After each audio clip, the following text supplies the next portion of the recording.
Well, very good morning, guys. Yeah, last day we've just been talking on how to work with multiple tables, right?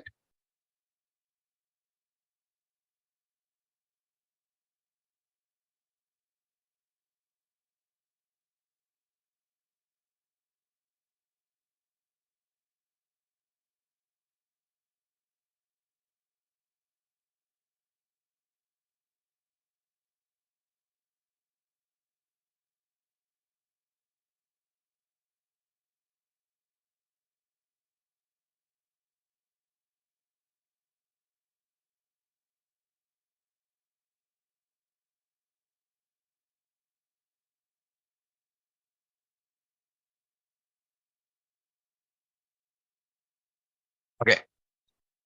Now let's last day we completed two things here. Display employees, display employee. Display employees is done and display employee is also done. What next? The next thing is add employee. Okay. So public view result, add employee.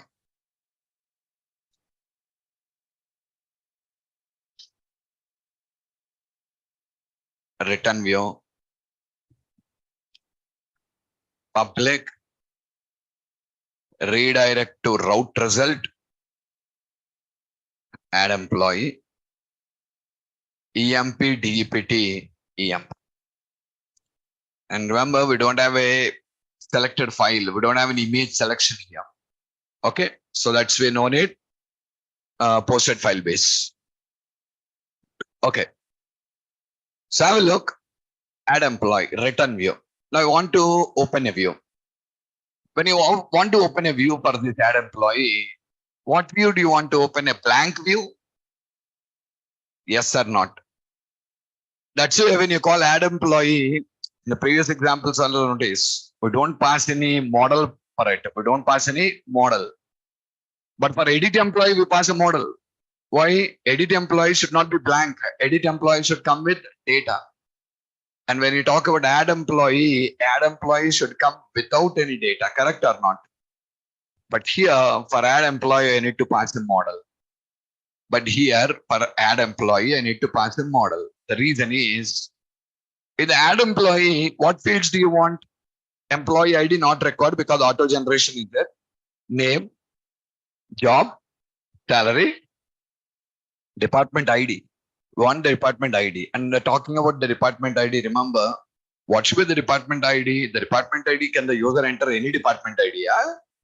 What should be? Only the values that are present for you in the table. Means coming to the department ID, what should load? The existing departments from the department table should be loaded here. Are you clear? What should load? The existing departments from the department table should be loaded here. So in the drop down, all the existing departments should be loaded.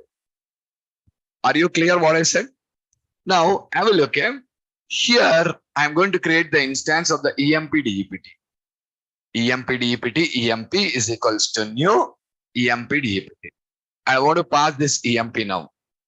But what is the user? No use, it's empty. Right now it's empty, correct or not? So even though you do model binding also, text box will not show any value, null value only, because empty, all are empty now.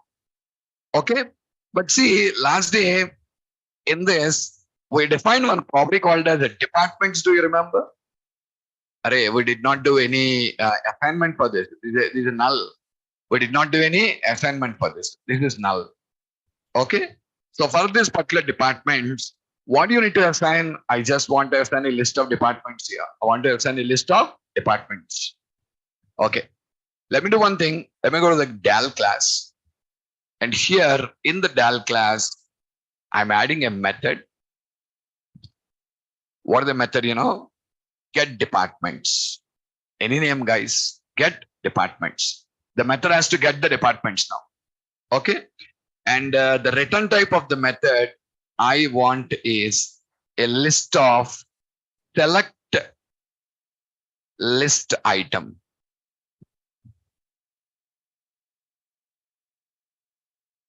Public list of select list item. What is the select list item? The select list item is the one which we are going to bind to a drop down. Recollect yourself when I explained you drop downs. For the drop downs, we bind a list of select list item.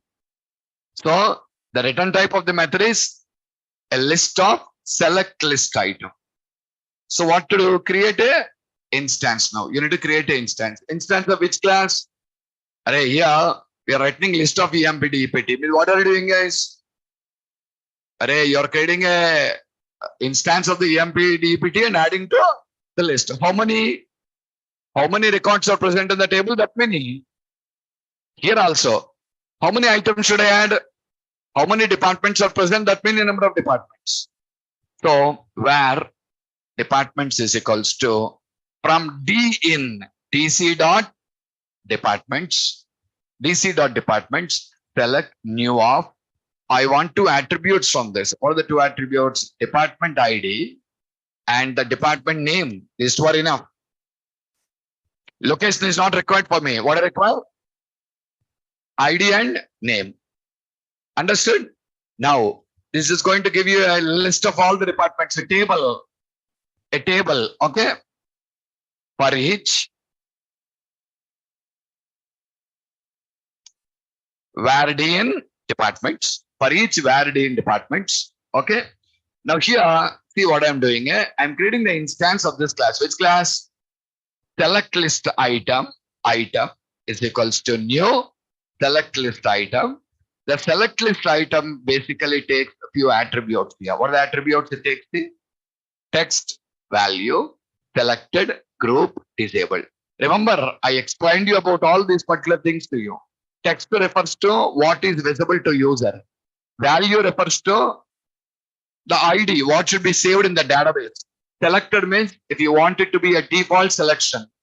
Disabled means that should not be visible at all. That should not be disabled. This group is useless. Don't bother about the group. Four things you need to understand here. Text. What is visible? Now tell me, you want to show ID to the user or name to the user? Name, because the user doesn't understand ID. What should be shown to the user? Name. Next. What do you want to save to the database? ID or name? What should be saved to the database is ID. What should be shown to the user is name. Is the point clearer? Okay, what should be shown to the user? Name.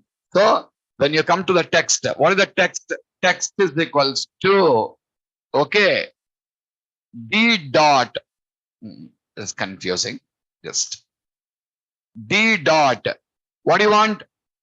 Name. D dot,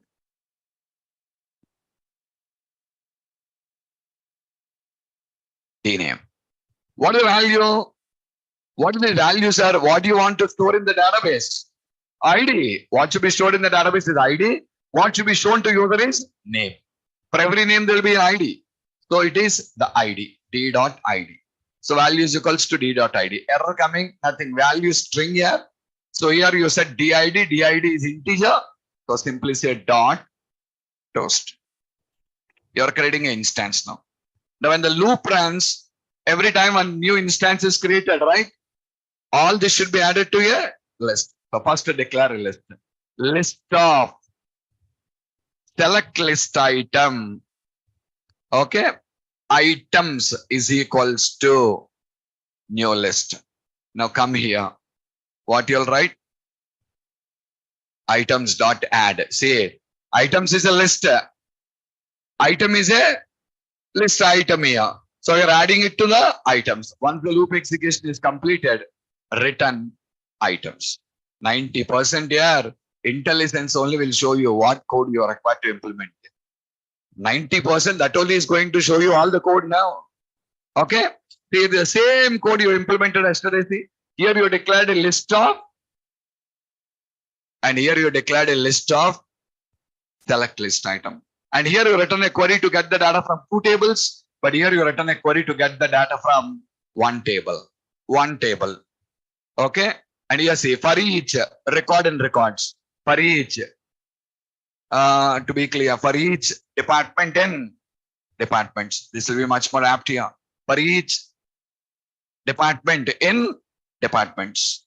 So text is equals to department dot department name, value is equals to department dot department ID. And we are adding each item to the list now, final returning the list. Is it clearer or not? Okay, now this is a method what we defined in the DAL class, correct now? Now come to the controller. In the controller, watch it. emp.departments is equals to dc dot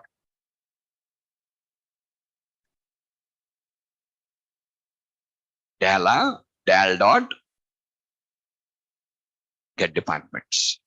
We are trying to assign the departments to this. We are trying to assign the departments for this particular thing. Okay, so guys, observe it. What is the written type?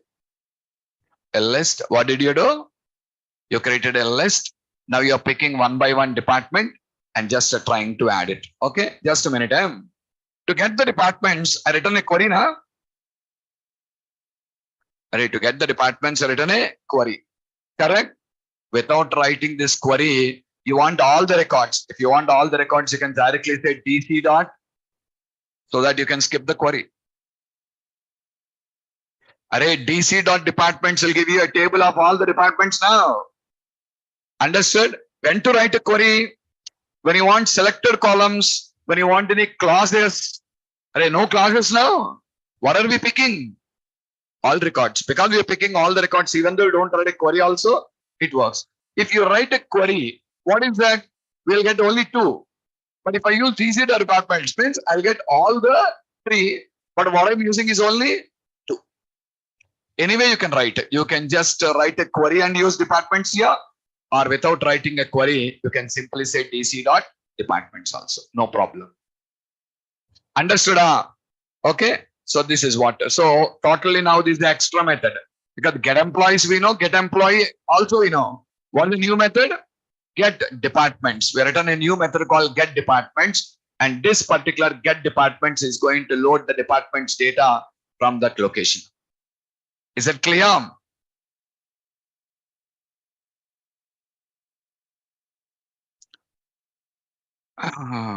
We just taken list of departments in the table. Just a second, man.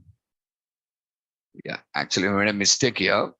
In our EMP DPT, not list of departments, it is a list of select list item. List of select list item. So departments will take a value of which type? List of select list items. And now you come here, get departments will return you a value of which type? And what it accepts is, they should match. Understood? This is going to return you the list and that they assigned to this. Now you're passing the EMP. Now tell me, EMP has all the values in it or only departments in it? Right now, this EMP has all the values. All the values means employee ID, employee name, job, salary, department ID, department name. All these values are present, or only departments is present. Only departments is present, guys. Okay, just a second. Right click, add view.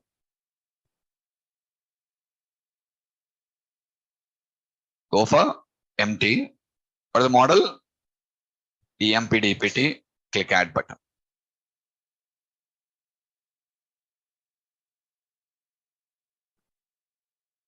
I'll design the view. Meanwhile, add a breakpoint here. Now run display employees.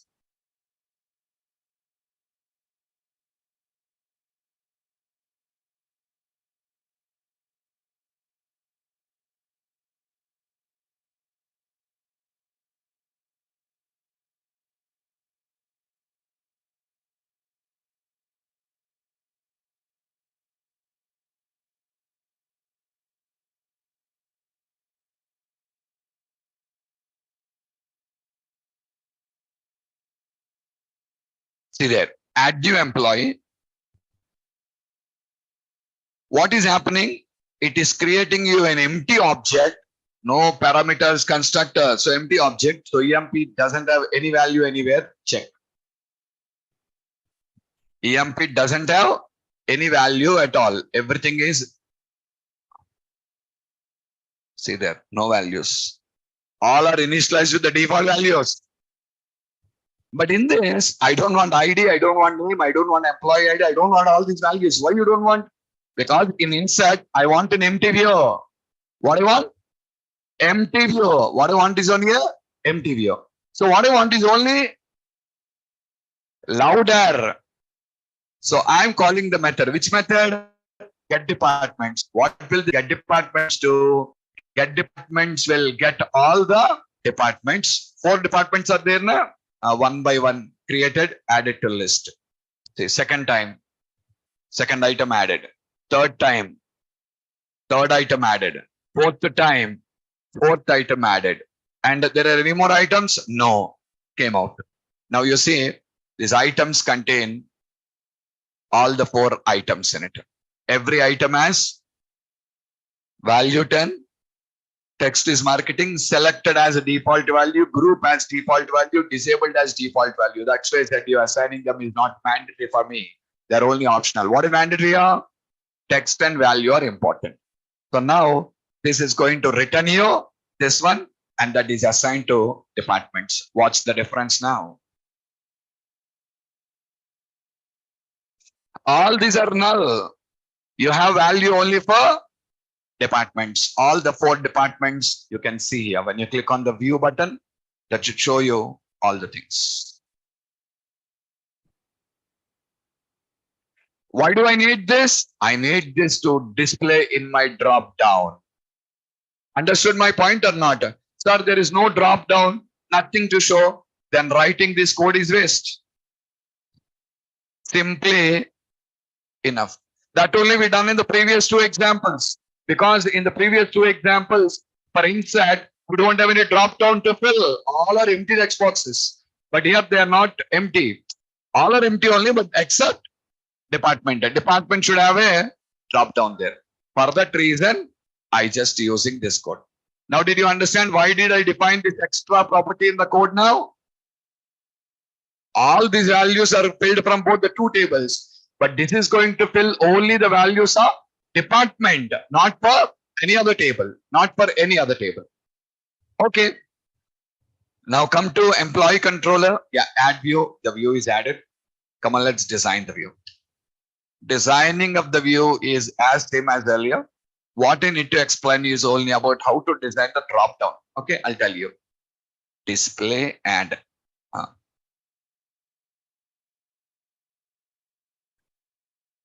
look, man. First text box for employee name. Employee ID is auto generation. Ignore it. Second text box for job. Third text box for salary. Up to here, clear? Now, next, what do you want? A label and a drop down. I want label and a drop down is what I want. And the drop down should be empty, or the drop down should come with values.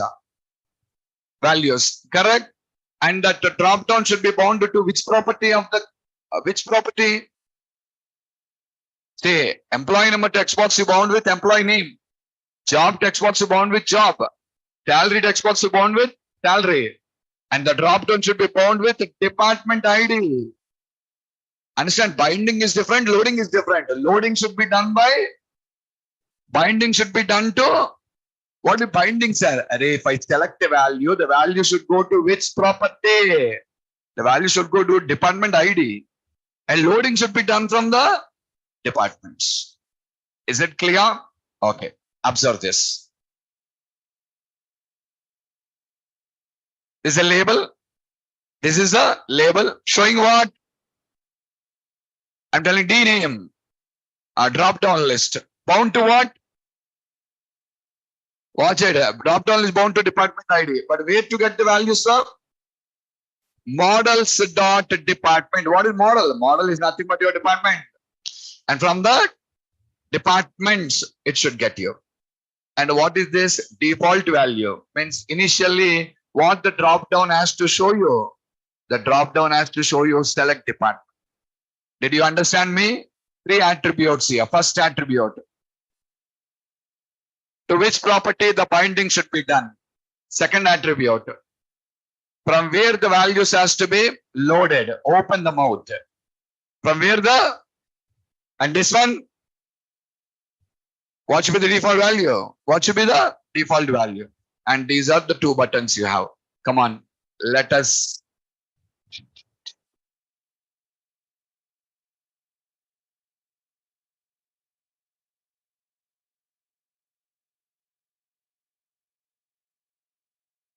Add new employee, observe all of you. Name, job salary, rename with a drop down. Showing all the departments. If I select marketing, 10 will go to the table now. If I select sales, 20. Why, sir? Because value will be stored in the database, not the text. If you want to store text, what to do, In text and value, you're required to use the same property. For a text also dname only, for value also dname only. But no, for a text I want dname, value I want DID, because employee table doesn't store dname. Employee table stores DID, not the dname. Okay, fine. We can fill the data, click on the save, should save the data. Yeah. Come on, guys. All the values comes to EMP. Now write a method in the DAL class for inserting the data. Write a method in the DAL class for inserting the data. Come on, let's go to the DAL class.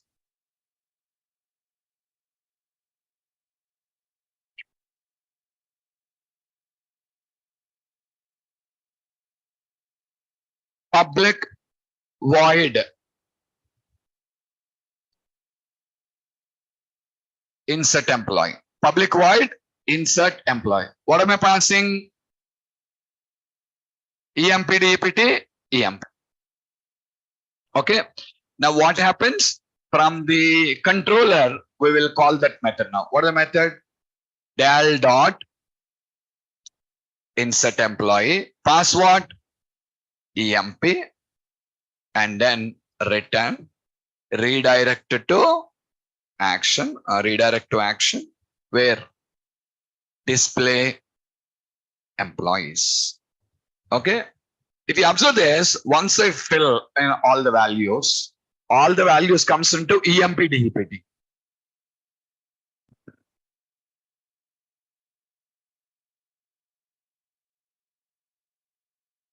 Okay, add new.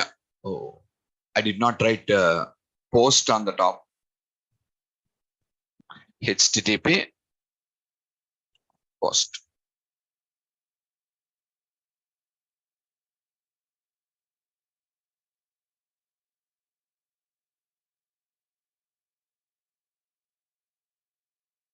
Add.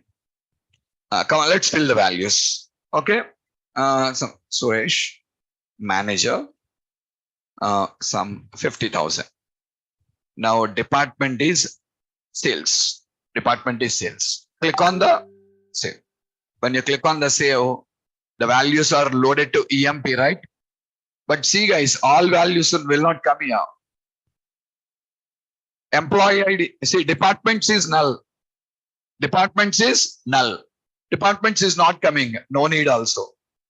Department ID is coming. See, what is the department ID? 20. 20 is what we selected. Sales is 20. That should be inside to the table.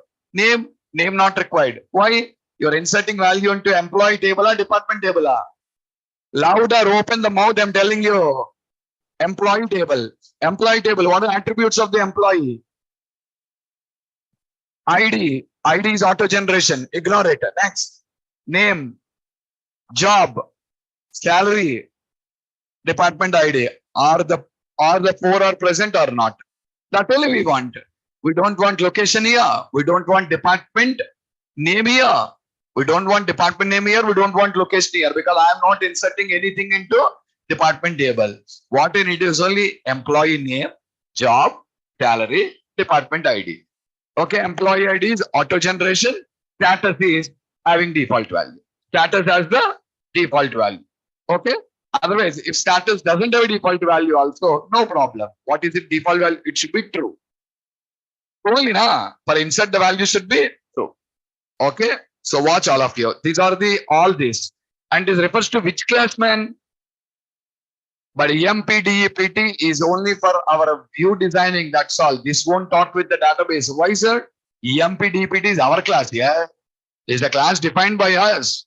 If you want to insert, which class should I use? Employees class, departments class.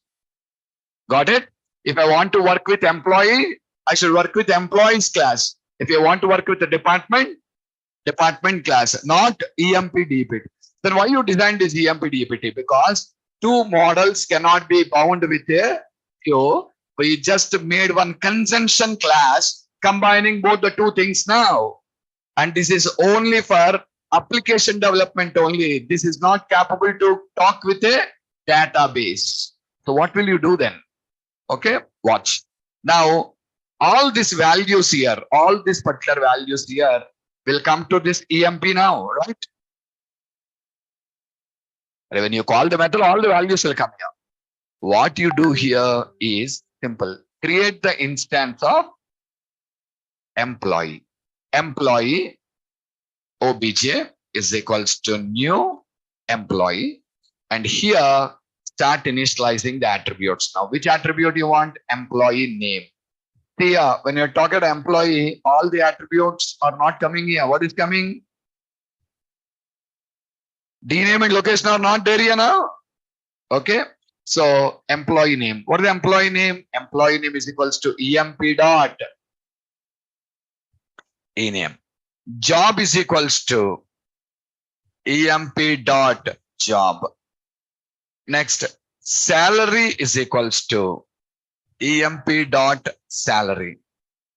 DID is equals to emp dot DID. What still? Employee ID, status. Employee ID is auto generation. Ignore. Status equals to, that is a fixed value. No need to pick from anything. That always fixed only. What is that? True. So true. So did you create the instance of the thing now? Recollect the 3 steps to perform a insert operation on a table. Create an instance of the entity. Add it to the table by calling insert on submit. Call submit changes. Now you have all the 3 steps here. See. First step, creating a instance.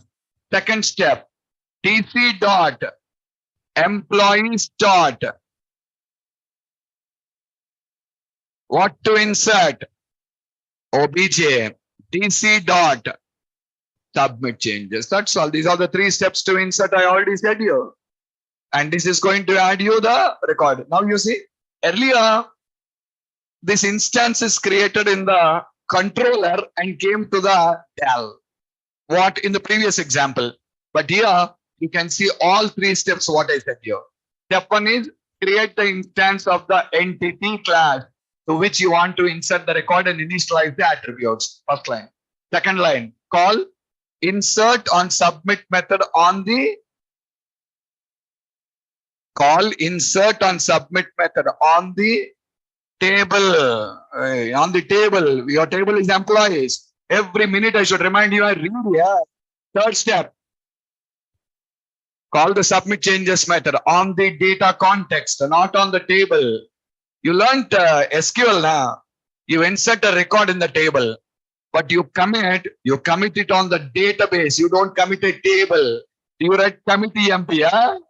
You simply say commit. Commit is performed on the database. Insert is done on a table.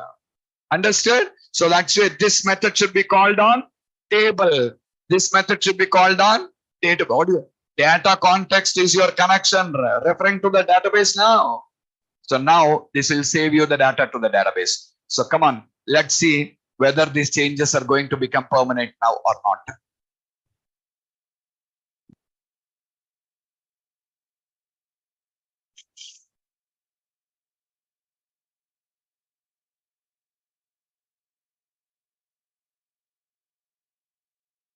Yeah.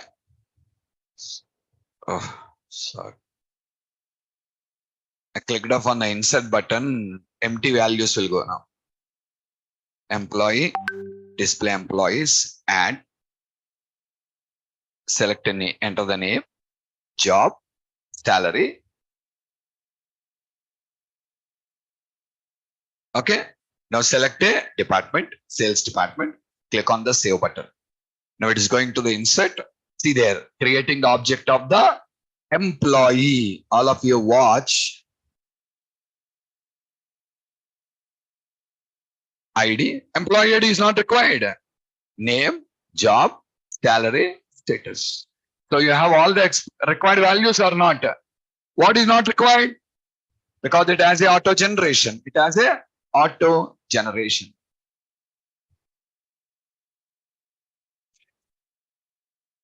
No. Error is not there.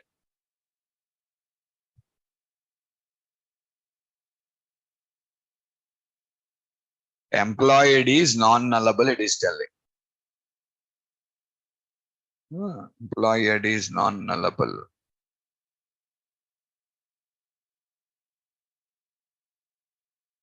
Oh, it has a null.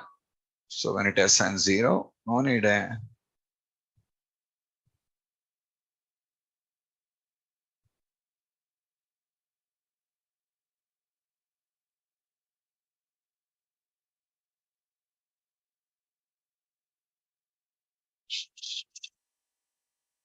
No need.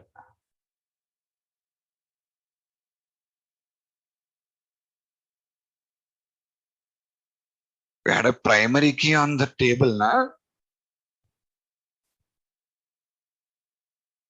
This should generate. Why suddenly new errors are coming?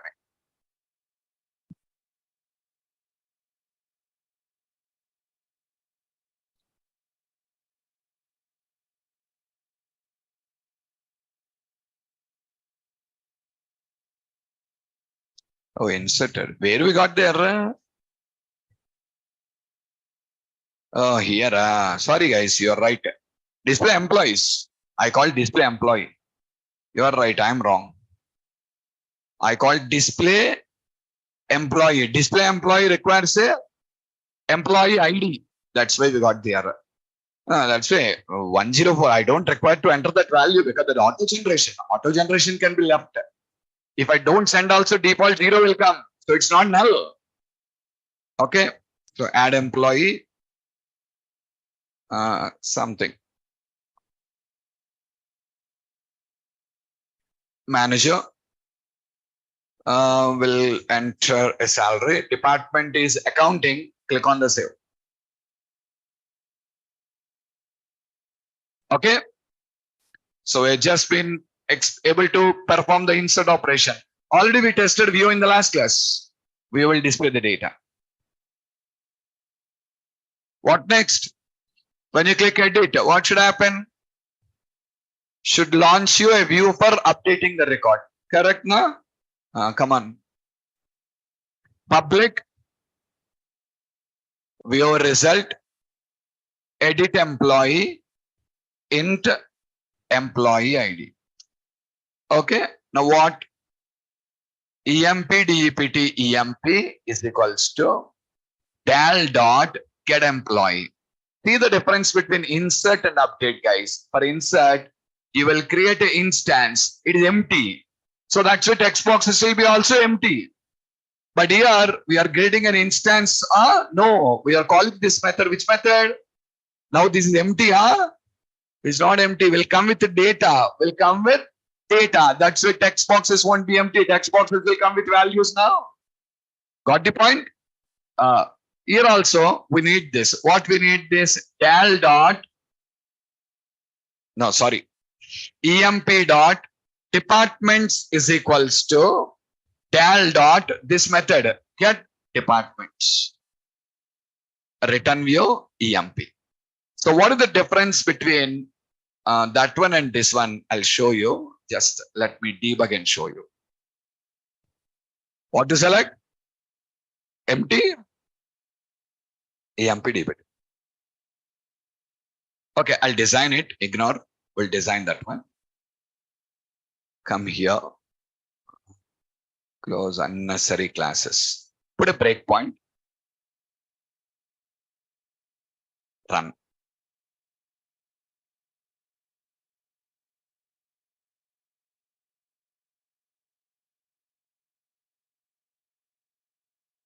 Watch guys. I want to edit this record now. Edit. Okay. Now see which record is selected 103. Correct? 1003. Now what happens? It will call you get employee and get the details of 1003. Watch. All values are coming now. What is missing? Now also departments is required. Why sir? Array, user can change the department now. You are in a particular department. I want to change him to another department now. So there is a chance like user can change the department. So now also department should show the drop down with all the departments now. Am I right? So this is required or not required? But this is null. If I bind it like this, a drop down list will be empty now. Are you clear? Okay. So that's why I'm calling get departments. See the difference. Did you understand? The same thing when I showed for insert. Except departments remaining all are nulls. Except department remaining all are nulls. But here, all are having the values because it is a update. You can again watch. Go to add new employee once. Put a breakpoint here. Add new employee. Observe all of you.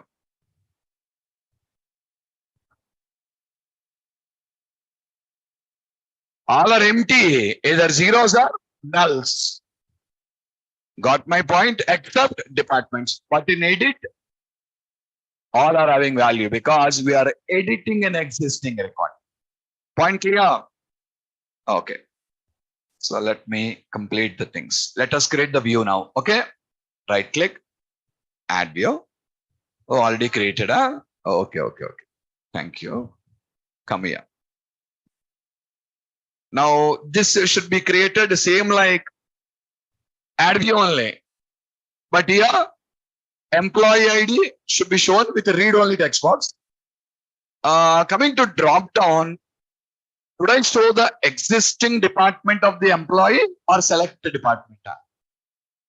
But in earlier, what did you show? Select department. But now you should not show select department. What you should show? Already I'm editing a record. So show me the existing. If I want to show in the department now. Understood the point? Okay.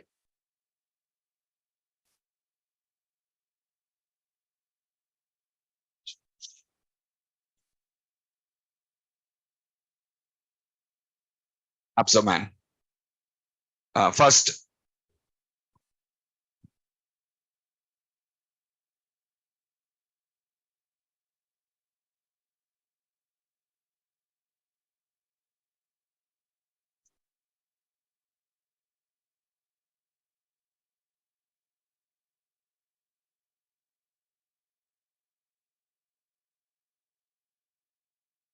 Look. First. Employee ID text box. Non-editable. Next. Name text box. Next. Job text box. Next. Now see. Department ID, model.departments. I'm not giving the default value, comma, selected. I'm not giving that. Why I'm not giving? Array, we should not show select department here. We should show the existing department. How will it come? Already this has the value. Array, e.department ID has value already. Why? You're not sending empty. You're sending values. So whatever values are there, automatically that will be selected to you. Check it out. Watch carefully. What is the department of the employee I am editing? I want to edit 103. What is the department? Accounting is 30, right? Click on the edit button. Again, you observe here, you have your department already available. 30, correct? Because this is already available, if you observe, the 30 will be coming as a default selection. 30 is nothing but counting. Check there. Accounting automatically came.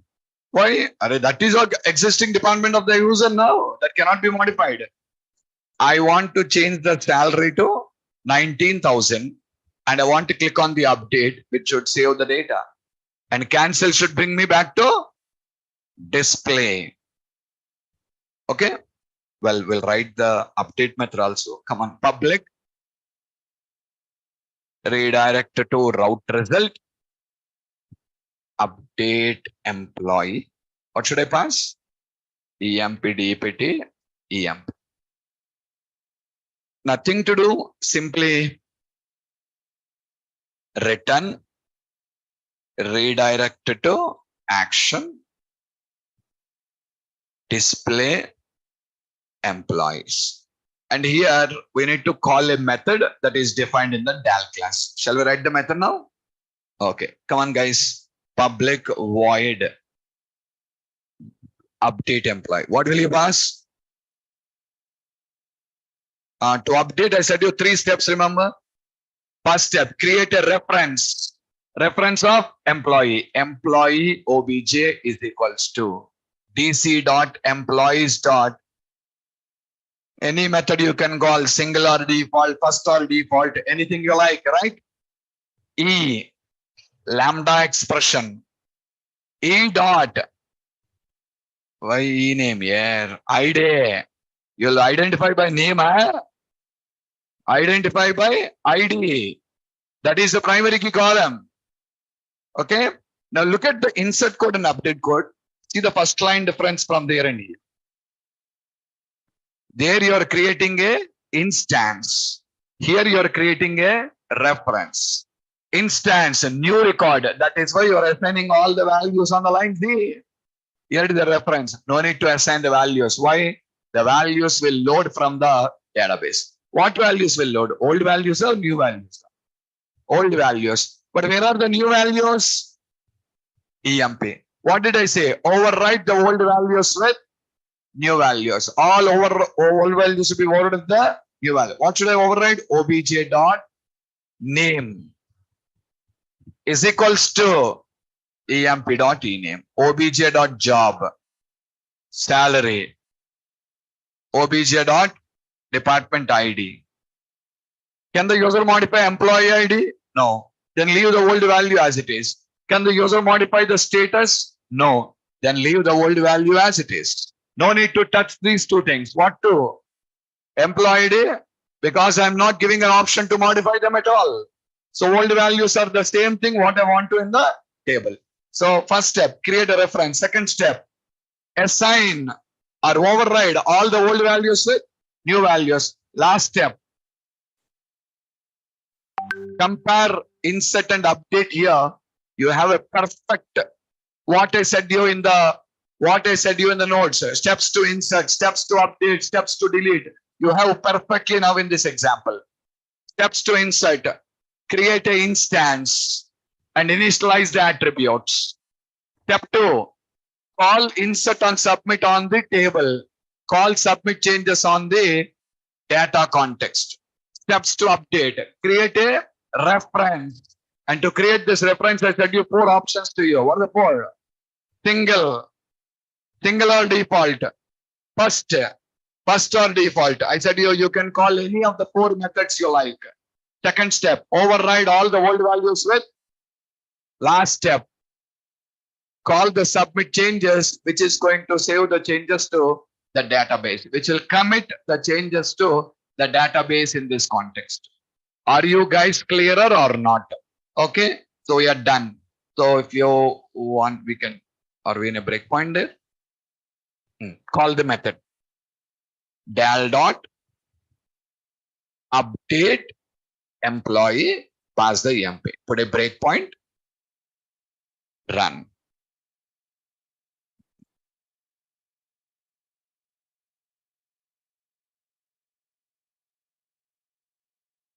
I want to perform an insert first. I want to perform an insert. Peter, job is clerk, salary is 7,000 and department is marketing. Save. Entered a new record. Now I want to edit the same record. Edit. I want to change the salary to 8,000 and I want to change him to sales department. 2 things I modified. I did not modify the name. I did not modify the job. What I modified? Salary and the department. Okay, update. See guys, now you're here. First, this contains all the new values. Check it out. You have the new values. Salary is 8,000. Department ID is 20. Earlier it is 10. Now it is 20. Okay now? What you're doing now? Creating a reference. And don't forget, this reference contains the old values now. Check. Department ID is 10. Salary is 7,000. What to do? You're overriding now. Name is overridden with the same name. No issue. Job is overridden with the same job. But now see, the old salary is 7,000 is overridden with the new salary 8,000. And the old department ID is 10 is overridden with the new department ID 10. Oh, something error.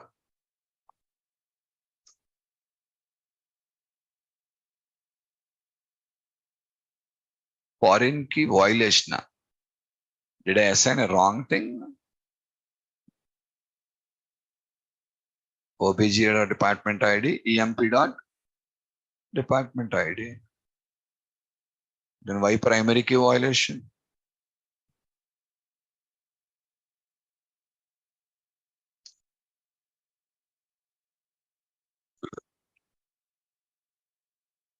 $8,000 sales department update.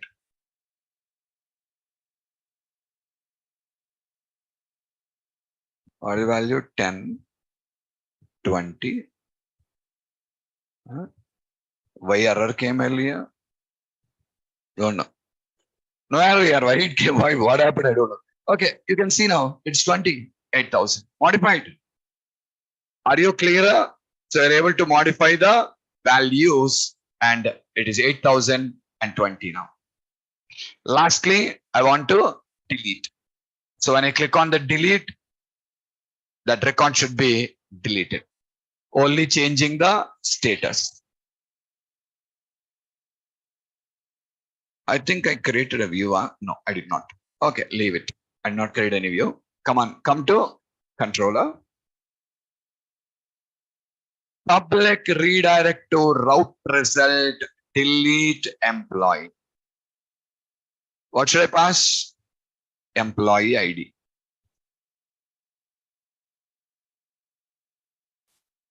Before that, I need to call some method like a delete employee, just like we called the method insert employee, update employee, and now I should call insert employee, update employee. Now I should call delete employee. Did not define still. Come on, let's define it also. Public void delete employee.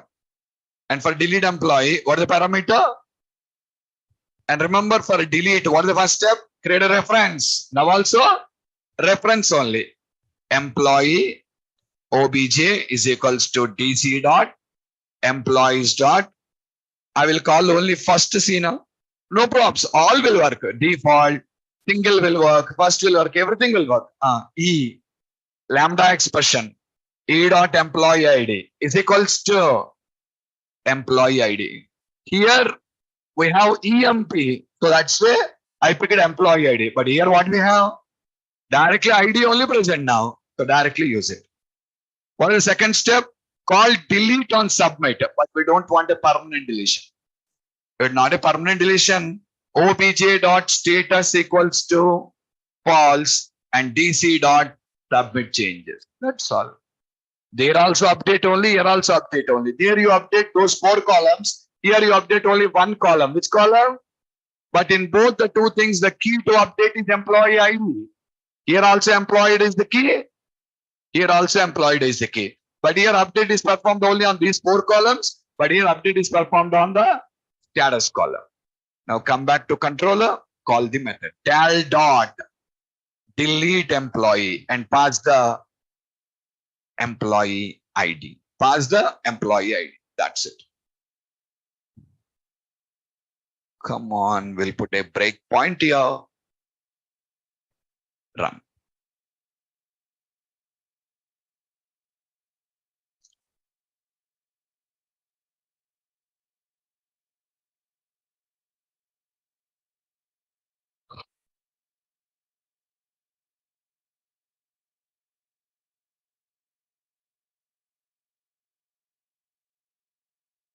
I want to delete 103. I want to delete 103. Click delete. Are you sure? Yes, I am. So now you're coming here and you're picking the employee based on the ID. See there.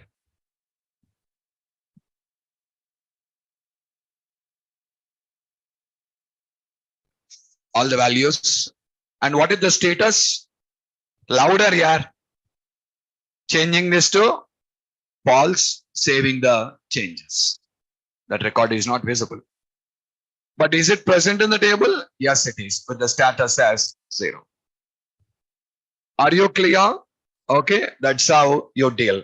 See, for view designings and all, we need the conjunction table. We need the conjunction class, not conjunction table, conjunction class. What is that? EMP. But while inserting or updating or deleting, I need only one. All these operations are shown on employee table. Tomorrow, if I want to see the same thing on a department table, I require to deal with the departments then. Right. Today we are dealing with employee. So employees is what I used. Tomorrow your intention is to work with the department. Then departments is what you're required to use. Okay. But for view designing, these two won't help you. For view designing, what is required? EMP, because multi-table binding is not possible with the views. So compulsory, you need to take the conjunction table, and with that only you need to work with. So this is all about link to SQL. I shown you 3 examples to you. First example, working with single table. Second example, working with single table using stored procedures. Third example, working with multiple tables. Working with multiple tables. Here also, if you want, you can define your own stored procedures and write the code. Okay. But these are the things what I just shown you right now. First, working with a single table. Basic link, how do you do? I shown you. Second example is using stored procedures. Third example is multiple tables. It's all about link to SQL.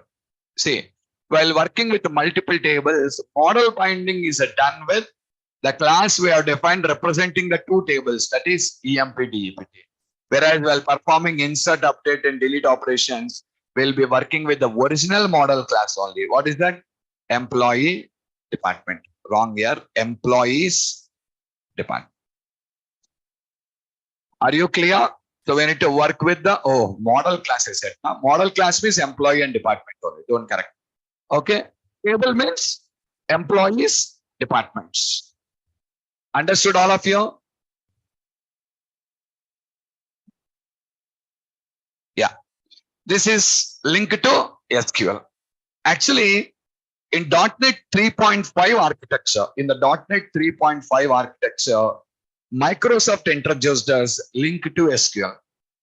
And last, when I talked about this link to SQL, the first day only I said you, link to SQL is especially designed to work with SQL Server database only. You cannot use it on any other database.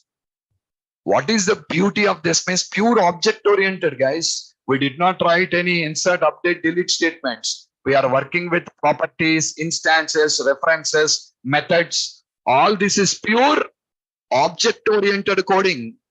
It's all about methods, properties, classes, instances. That's all we are doing. Got the point? Okay. So, and second thing is type safe. It is purely type safe. ADV.NET is not type safe.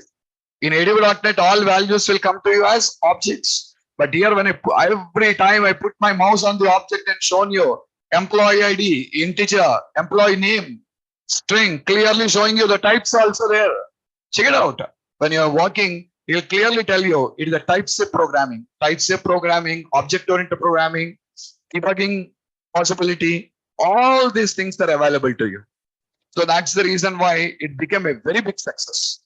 Very big success. Programmers enjoyed a lot working with pure object-oriented code without touching any relational principles. We did not use any relational code anywhere. Everything we written is pure object oriented. So at that time, the question arose, why not for other data sources? Why not for other data sources? And in this process, .NET 4.0, .NET 4.0 introduced link to entities. What is that? Also called as entity framework. Also called as entity framework. And what the specialty of this link to entities or entity framework is, entity framework can be used on any relational database. You can use it on Oracle, you can use it on MySQL, you can use it on SQL Server. Doesn't matter, whatever is your data source, you can use it on any data source. Any data source it provides you. Okay, so that is the advantage. Otherwise, mostly link to entities is similar to link to SQL with some advanced features. With some advanced features. What are the advanced features? Programming becomes still easier. Programming will be still easier in link to entities compared with link to SQL. Okay, so what is this link to SQL or sorry, link to entities or the entity framework? Have a look, guys. Entity framework. Prior to .NET 3.5, we developers often use it to write ADO.NET code to save or retrieve application data from the underlying database. We used to open a connection to the database, create a data set or data reader to fetch or submit the data to the database. And in this process, we convert data present in the data set or data reader to .NET objects or vice versa to apply business rules. This is cumbersome. Cumbersome means complex. Cumbersome means complex and error prone.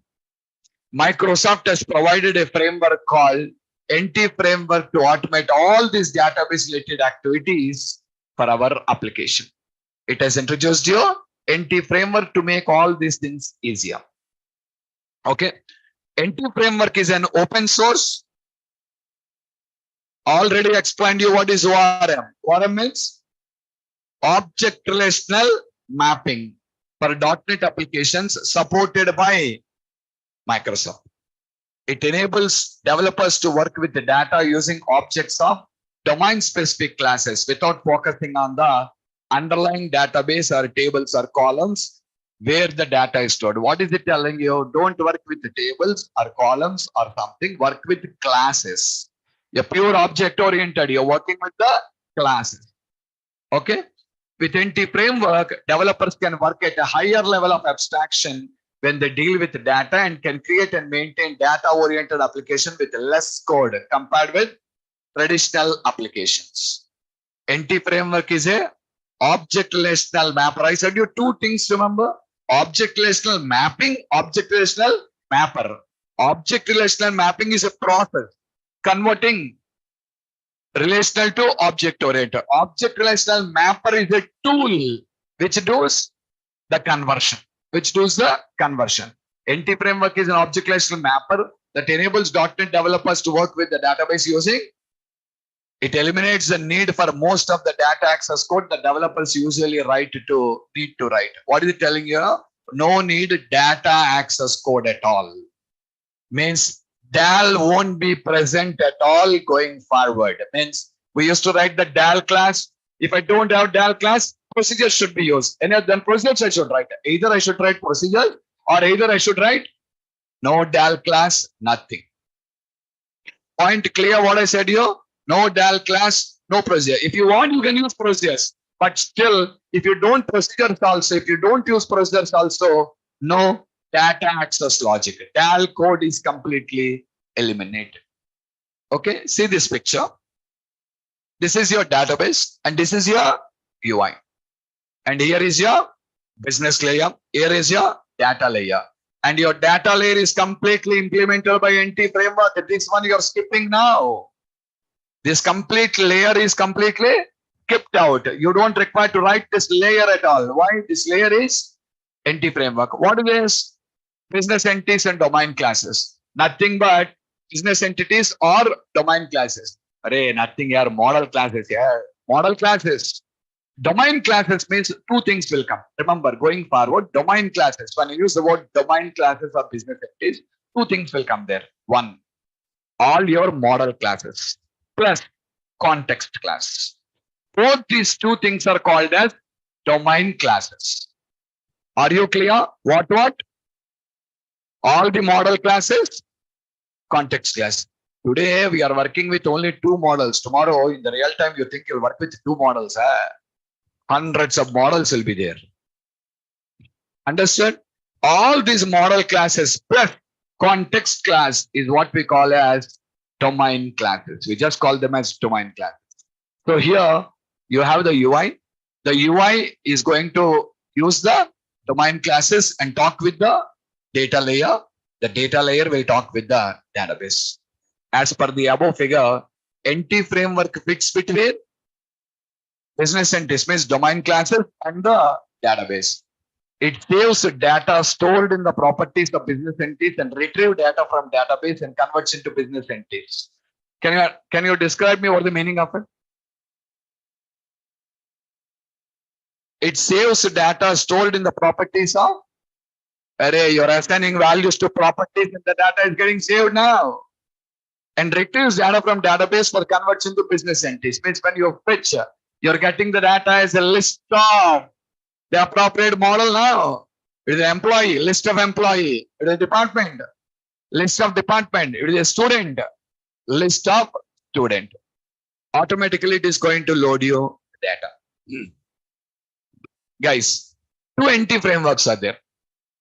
One, EF6, one. Second one, EF core. What is EF6? What is EF core? EF6 is basically designed to work with the .NET framework. EF6 is designed to work with .NET framework. EF core is designed to work with .NET core. We are working on framework Cora. What are we working every day? Framework Cora. Framework. We still did not start with core. I said you after completing framework, I'll teach you core. When you work with core, then you will use EF core. Now it is EF6. See the differences? First released in 2008 with the .NET Framework 3.5 SP1. EF Core released in 2016 with the .NET Core 1.0.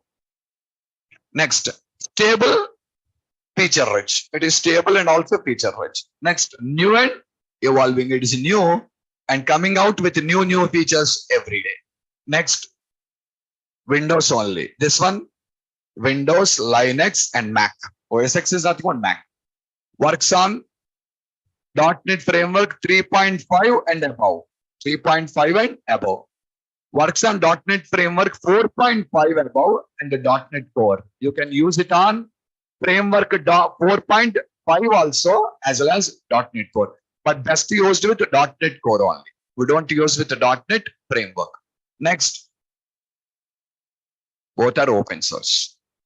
If you see the history of EX6, started with 3.5 version and the current is 6.4.4. 6.4.4, which is simply called as EF6. First number is only important for us. .NET 5 we say, but actually it is 5 point something will be there. .NET 7, 7.1.2 something will be there. But only we take the first value. So you see, there are all the versions what we have, and the current one is 6.4.4. And when you come to EF Core, these are the versions of the EF Core. And coming to EF Core, we have a very easy way to remember. What you know? Whatever is the core version, EF Core version also will be same. What the latest core version? 7 na? EF Core is also 7 only. If tomorrow core comes 8, EF Core also will be 8. Without confusion. In framework, the bloody hell, you know, none of the versions will match. C# will have its own versions. Framework will have its own versions. ADO.NET will have its own versions. NT Framework will have its own versions. ASP.NET will have its own versions. But when you come to core, remove C#, but everything will be same version. Your runtime is also one version. ASP.NET also same version. And core also same version. Your workings Core 7 na? ASP.NET is also 7 only. ASP.NET 7. NT framework is also 7 only. Only C# version won't match. Why? Why C# should match? VB.NET is also there now. Languages are different here. Don't combine languages. But coming to NT framework, excluding the language, remaining all the versions will match. So we don't have any confusion. If tomorrow someone asks you, which framework did you develop an application? You said 4.0. Then he'll ask you, which version of ASP.NET did you use? That is different. Which version of NT framework did you use? That is different. But when we want to core, which version of core did you learn? 7. Then which version of ASP.NET? 7 only. Which version of NT framework core? 7 only. All are 7. No differences. That is the advantage. Okay. Well, we'll talk more on this when we move to core. Yeah. NT framework features. First one, cross-platform. NT framework core is cross-platform framework which can run on Windows, Linux, and Mac. Not NT framework. Not EF6. What is platform dependent? Core. Next, modeling. EF creates an EDM. What is EDM? Oh, really? What is it here? I did not ask you what is the full form of it. Same as OAuth Designer. But only I said you 2 tools are there. One is OAuth Designer, one is ADM. OAuth Designer is used in link to SQL. EDM is used in. So what is EDM? It is a ORM, object relational mapper. Object relational mapper. That is a tool based on POCO. In the sense, plain old CLR objects. Plain old CLR objects. What is plain old CLR objects means? Classes. Defining of the classes. We call it as POCO model. Okay. Plain old CLR objects. Entities with get set properties of different data types. It uses this model when querying or saving entity data to the underlying database. Okay, these are all the features here. Cross-platform feature is available. Modeling feature, querying. EF allows us to use link queries to retrieve data from the underlying database. And from the underlying database, the database provider will translate the link queries to the database specific queries. You write a link query working with SQL, it will convert into SQL syntaxes now. You're working on Oracle, converts into Oracle syntaxes. Do you know what the advantage? I did not tell you this advantage of working with link to NT framework. I did not tell you about this in link to SQL because link to SQL can be used only with SQL Server. But the advantage of using NT framework is, suppose I'm working with ADO.NET. Listen, I'm working with ADO.NET. Till now, my database is SQL Server. Till now, my database is SQL Server. Tomorrow, the client changed his mind and I want to use the database as Oracle. Are you getting me? So if we change to Oracle, now I need to change all my code in the application targeting Oracle. The standards of SQL Server doesn't meet the standards of Oracle. For example, remember, we have written a query like this. Select is null of max of customer ID, 100 plus 1 from customer. Not here. We have written this query in ADO.NET. For everyone, I taught you this particular query in ASP.NET, web forms also, Windows forms also I taught you. What will that get you? What will this get you? Maximum highest customer ID plus 1. Suppose the highest customer ID is 110. What will you get? 111. But if the table doesn't have any records, max of customer ID is null. Yes or not? Now what we do? We use the is null function. Max of customer ID, 100. What happens now? It returns 100 plus 1, 101. No records in the table, 101. Records in the table, max plus 1. You remember this query? We have written this query in our application. We have written this query in our application to generate the maximum value. But tomorrow, if I change my database to Oracle, this code will not work. Why it will not work? Is null function is not available in SQL Server. Is null function is not available in Oracle. I'm sorry. In the place of it, I require to use NVL. The function name is NVL. Now see, the headache now is I need to modify the whole application code now according to the Oracle database. Initially, you designed for SQL. Now you're targeting. Now you are going to change all the code according to Oracle now. Okay, using NT framework. What is the beauty? You write your query. Develop your application. Targeting SQL Server now. Tomorrow, if you change to Oracle also, the same code will work. You change to MySQL also, the same code will work. Why? You are using a link query here. You are using using all C# methods in the query. C# methods. If at all you want to write any conditions or anything, operators, everything according to C# only you write. If you're targeting SQL Server, link queries will convert into SQL queries. If you're targeting Oracle, link queries will convert into Oracle queries. If you're targeting MySQL, link queries will convert into MySQL queries. That is what the third point it is telling you. Read it. What is that? Querying. EF allows us to use link queries to retrieve data from underlying. The database provider will translate the link queries to the database specific query language.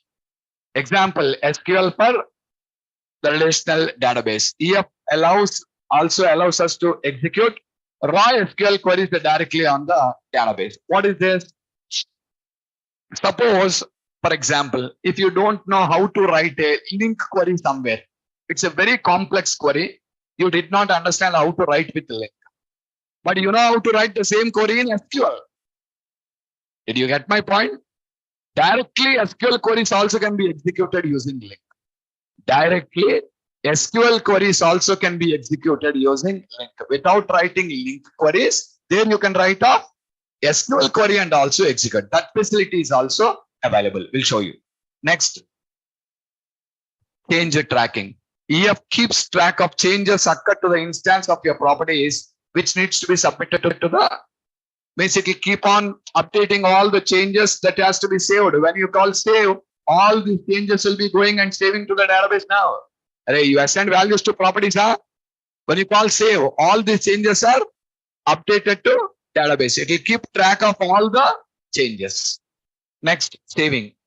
EF executes, insert, update, delete commands to the database based on the changes occur to your entities. When you call, what is this, sir? You've done it here. Submit changes. The method name is now save changes. That's all. We called the method now submit changes. Now it is the method name is changed in NT framework to save changes. Nothing new, man. Whatever I explained you there, that only will come here also. But that is for SQL Server. This is for any database. We'll see practically. Concurrency. EF uses optimistic concurrency by default to protect overwriting changes made by another user since data was fetched from the database. What is that? You loaded some data from the database into your application. You modified it. Meanwhile, someone can modify the same data in the original database now? Yes or not? So before it is updating, it will verify. What it will verify? It will verify whether the originally what I loaded are the same thing now in the table or not. If they are modified, immediately it will give you a warning. What is that? This data is already modified by someone. Did you catch my point or not? I loaded an employee details. For an employee salary is 15,000. Now I want to update to 16,000. But meanwhile, someone directly updated the data on the database to 16,000 or 17,000 something. Now when it is before it is saving, it will verify. What it will verify? What I loaded originally is the same value in the table or not. What you loaded originally 15,000. We'll check now. It is 15,000. Go and update. No, it is not 15,000. Changed already. What it will do? It will give you a warning telling you this data is already modified by someone. Shall I override it? Shall I overwrite that particular value? So now you can just say, if you think no, you can stop it. Otherwise, you can proceed. That's your choice. But first it will tell you, array, there is a modification on the database. It will keep track on all the things to you without writing any coding by you. Everything is implicit. Next, transaction, transaction management, committing, rollbacks, all these are possible. We'll show you. Caching, it will go for caching the data. What is it? Caching the data. Once it loads the data to the application, it will put them in the cache memory. Next time onwards, without going to database, it will display the values from the cache directly. We'll see all these guys, cachings and all. I'll explain you. Okay, built-in conventions. EF follows conventions over the configuration programming pattern, includes a set or default rules which automatically configure the EF model. I'll explain you practically. Basic. Hold on. All these things here, I'll show you practically. Just giving an overview, that's all. Configurations, migrations, you won't understand now, but everything I'm going to show you practically. What is built-in convention? What is configurations? What is migration? What is caching? All the things I'll practically show you. Okay. So actually, again, frankly speaking, we need to read about these features in the end of NT framework. Then only you'll understand now. Did you catch my point or not? If you read them in the end of the NT framework, then you'll understand what is migration, what is configuration, what is built-in conventions, all the things. Okay. Okay. Put it aside. I'll teach you all these particular things, and later on you can summarize all the things again. Okay. Next, development approaches with NT framework. There are 3 different approaches you can use while developing your application using NT framework. What are the 3 approaches? Database first, code first, model first. Remember, yeah, this is the most important topic of NT framework. Database first, code first, model first. What are these then? What is database first? Database first means, listen, this is the general process what we follow in the industry. This is the general process what we follow in the industry. What is it? Tomorrow you want to build an application. Remember, all of you going to become a software engineer in the future. How the process will be present? You got a contract from a client to build an application from them. We take all the information. What are they expecting? What are they expecting from us? We take all the information. Everything is documented. Everything is documented. We maintain a detailed design document. Why? If you don't maintain a document like this, tomorrow you return something, and after when you show a demo to the client says, I did not tell this. I said something else. There is a conflict always now. You spent a lot of time on that, you developed it, and client said, this is not what I'm expecting. So that's why everything is clearly documented. The client has to read the document and put a signature on it. Yes, this is what I want. Are you getting my point? Yes or not? Because after doing all the things, if the client said, this is not what I said, the client won't pay you now. Understood? So according to the design, that should be paid. That should be paid. So we just clearly document everything. Once document, client will sign off, telling, okay, go ahead. Go ahead. This is what we are expecting. Once the client is going to give you a sign off, then we start the application development. And in this process, what we do first is design the database first. Design the database first. There will be a database designer. There will be a database designer. Database designer means he's not going to like be you and me. Who is the database designer? Database designer means the person who is a database designer should have a functional knowledge, basically. Functional knowledge. What is the functional knowledge? I'm building an application for a bank. You are a software engineer. You're good in developing applications using .NET. You're an expert in .NET. But do you know how a bank functions? Come on, tell me. Do you know how the bank functions? Then how do you build an application? Tell me. Are you clear? You are a technical expert, not a functional expert. Functional experience is different. Technical experience is different.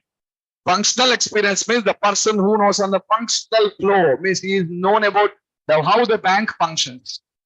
I worked in a banking industry for 4 to 5 years, and I am very good in the functional flow of the banking industry. Now I'm trying to set my career in the software. I want to come into the software industry. Are you clear? And I learned software. Someone gave me an idea. Okay, learn database designing. Learn database designing. I went to the database designing. I learned about database designing. I am now a techno-functional expert. I am a techno-functional expert. Why? I have functional knowledge. I have technical knowledge. Understood? But what are we? We are all technical experts. So generally, where the application breaks in the real times, most of the time where applications fail, the person has a technical knowledge, but don't have any functional knowledge. And a person has a functional knowledge, don't have any. Both these two people will sit now and build application. Most of the times, 90% of the times, these applications fail. Reason, he will think, functional expert will say something, and we understand something, and we don't have a proper synchronization between the two. And what he thinks, a developer will do everything. What you'll do here, there are limitations here also. It's not a magic show. For writing, developing an application also, we have limitations. We have some boundaries. We can do some, we cannot do some things. So what he thinks, because he doesn't have any technical knowledge, he asks you everything now. Are you clearer or not? He tells you the rocket should dance in the air now. He thinks we'll do something, possibilities will be there which cannot be made possible also. So when the proper synchronization doesn't come between the two, there the application fails mostly. That's why they expect what techno-functional experts are highly paid in the organizations. Because the person know about the technology also, functionality also. He know what is possible, what is not possible, limitations, everything. These type of people are very good paid in the organization, highly paid in the organizations. So these techno-functional experts will first design the database. Means the person will design the database and he will tell how the database design should be done. What are the tables required? What columns are required here? And what constraints should be applied on each and every table? Are you clear? What relations should be established between the tables? You learned all these things in your SQL classes, remember? Cascade, on delete cascade, on delete set null, on delete set default, on delete no action. Remember all these things? No. Constraints, foreign key constraint. In foreign key constraint, you did not learn the rules. Everyone. I'm confused. So basically, some of the things what they generally come across in the foreign key. What is it? When you delete data in the parent table, it should also delete the data in the child table. It should also delete the data in the child table. Like when you try to delete the data in the parent, it should not allow to delete the data in the child table. Should not allow. Sometimes should allow. Sometimes should not allow. Sometimes should allow, but change the foreign key values to null. Like this. We have some modeling rules. Generally, what we come across in the database designing. The modeling rules, what we got. All these things will be defined by the database designer, and he defines or he designs the database. He's the one who designs the database. Designing database means don't think like he will create a table for you. He will give you a ER diagram, entity relation diagram. It is going to give you only a ER diagram. And now looking at the diagram, we developers will create the appropriate tables actually. That is secondary, but he will give you. See, who builds a house for you? There's a person who is going to build a house. Okay. But remember, guys, there should be an architect who to design the house first. So the person who is going to build a house is going to build a house based on the architect design. Without an architect design, you cannot build a house now. So here also, the AR diagrams will be given by the database designer, who is a techno-functional expert.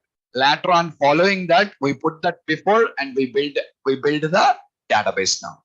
Say the the architect will not come and build your house now. He'll only give you a plan to the house. Here also same thing. He will only give you an ER diagram based on which you're required to start design. After the database designing is completed, then we go for application development. We go for application development. Now all your tables, everything is ready or not? Based on the tables, we define our domain classes. We define our domain classes. Domain classes means what I said. Model and context we design. That only we done in the last 3 examples also. You created database first. You created tables first. You created procedures first. Based on that, you build your application. First example, 1 table. You build your application. Second example, 4 procedures. You built a third example. Again, 2 new tables. So first you are designing the database and then you are building the application. Am I correct? This is what we call as DB first, database first model. This is what we call as DB first, database first model. And what we learned in Link to SQL is DB first only. Okay. Second way of designing is code first. What is code first? Code first means we don't have a database here. We don't have a database. We first define all our domain classes. First, we define the domain classes. Means the model class, context class, everything we define. After defining all the domain classes, when you run the application for the first time, based on this domain classes, the database, the tables, procedures will be created. Did you understand me or not? This is completely new to you. Why? Till now, all of us worked on DB first only, creating database first, table first, and then design the application. No. Code first means first we design the domain classes. No database at all. First we design the domain classes. Run the application. First time when you run the application, it will connect to the server, creates a database, and creates all the tables on the database also for you now. First time only, not for second time. Second time on why you require? Every day you create new database. Not required. You create a database and you create all the tables. You call this approach as code first. It's a reverse of DB first. DB first means design the database and define the classes. Now here, define the classes and then design the database. Based on that, the tables and everything is created for you there. Okay, now third option is model first. It's a useless approach. We don't use it also in the industry. But model first means no database, no domain classes. No database there, no domain classes are there. We are provided with one designer. With the designer, we will define the model, domain classes, database. Everything is designed with the help of the designer. So we don't define the table database also, or we don't define the domain classes also. Nothing is there, blank. First time I'm opening a project now. I don't have a domain class. I don't have a database. We are provided with a designer. With the designer, you can design both the two things. Clearer or not? Okay. In this, the most popular approach is code first. We'll talk a lot on the code first approach only. Minimum 1 week to 10 days, I'll explain you on the code first options only. Lots of things are there in the code first. Various things we'll discuss. Inheritance, one-to-one relationship, one-to-many relationships. All these particular things will come for you in the code first approach. Database first, already from last 1 week, we are working on database first only. Are you clear? Model first, I'll show you one example that is useless option. I'll show you one example on model first. Will not focus much on this. Okay. What here is, what is database first? All of you have a look. You have a database and the tables first. The NT framework will create you the context and entity classes, means domain classes. Domain classes are generated by NT framework. This is the same thing happened when you drag and drop your tables in your link to SQL. Recollect. Did you write the context class? Did you write the domain class? Sorry, did you write the NT class? All are automatically defined now. That only said you last 1 week we are learning on that only. Clearer or not? Okay, so that's what context and NT classes are created by the NT framework. Second, what is the second one? What are doing? Domain classes means both you should define a context also, NT classes also. Okay, model classes. NT or model both are same only. Okay. Now what will NT framework do? Creates the database for you. Creates the database for you.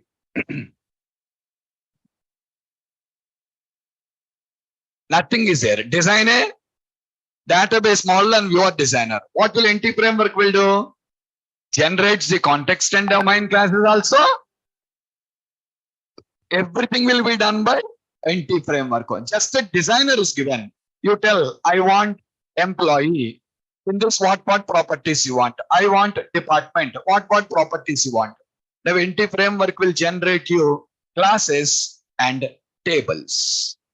In the first case, you write tables, NT framework writes the classes. Second case, you write classes, NT framework will generate tables. Third case, NT framework will generate classes also, tables also. That is what the model first approach is. Here we have only a visual designer to do the designing process. Sir, which one to follow? Which one to follow? There is a chart telling you like how the application means how to follow the things. Watch here. What here? Now look at this. You start here. Read this.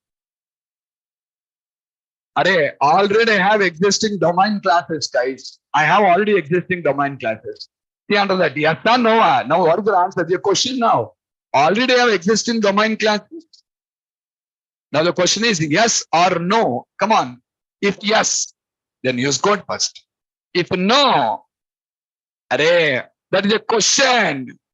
So question has two answers now. Yes, no. Yes, I have domain classes. Your domain classes, then use code first.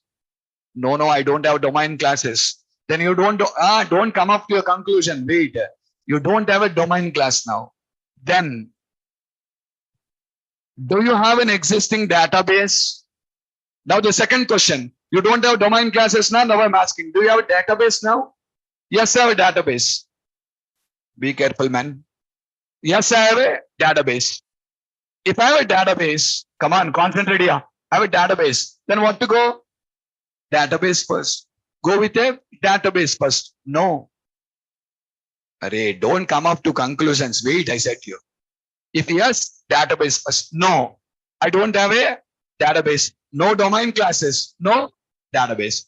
Are you planning to design a database?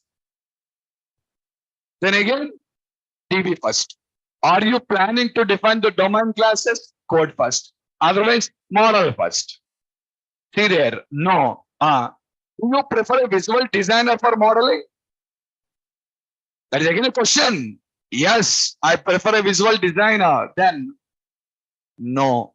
Okay, you don't want to use a designer? Okay, then you want to design a database first? Yes, DB first. No. Are you clearer? The chart will give you a clear picture. Understand, these are questions, not clues to you. There are questions they're asking. So based on that, you're required to understand. What's it? I already have an existing database. I'll go for code. Sorry. Domain classes. I'll use code first. No. Then the next thing I'll verify existing database. Then DB first. No. Nothing is there. If nothing is there, now do you want to prefer a designer? Yes. No, I don't want to prefer a designer. Okay, then. You want to design a database first? Yes. DB first. No, code first. Point clearer. Okay. So that's how you need to just basically understand about these are the different approaches and what to use and when to use the things now. Are you clearer till now? Okay. Watch the chat carefully once. Go watch the chat. Tomorrow I'll start with database first. I don't require to give you any explanation for database first because the last 1 week what we talked is database first only. Point clearer all of you? But only difference is what is the tool you have used there? What designer? Now I'm going to introduce you to a new tool called EDM, Entity Data Model. We use a new tool, but that tool also will generate you context classes, domain classes, everything will come up to you automatically. What you require to do is only go to your application and start writing the controllers and views. No need DAL also. No need DAL coding also. Directly, you can just go for the context and the controllers and views. Ready made. Everything is ready there. Okay. Let's stop here. We'll see tomorrow how to do it. Recording stopped.